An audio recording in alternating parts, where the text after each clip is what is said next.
Digital products can feel strange. You create one file once, but you can sell it again and again. That is the big difference from physical products. Every new customer can receive a copy without making a new physical item. A digital product can be an app, an online course, a template, or a SaaS tool. It can also be an ebook, a game, or any product delivered through software.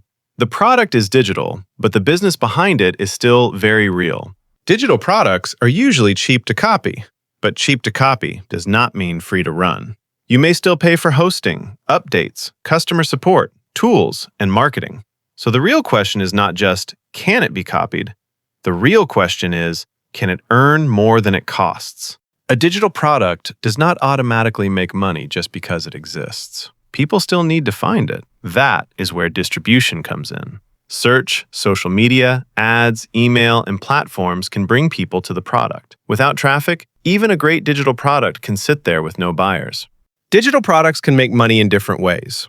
Some are sold once, like a template or downloadable file. Some use subscriptions where customers pay every month. And some use freemium, where the basic version is free, but advanced features cost money. Some digital products do not make money directly from the user at first. They may earn from attention, like ads shown to an audience. Others earn from usage, where customers pay based on how much they use the service. So money can come from purchases, subscriptions, ads, or usage. But revenue is not the same as profit. A product might earn $100, but platform fees, hosting, marketing, and support can reduce what is left. That is why digital products make real money only when revenue is bigger than the costs.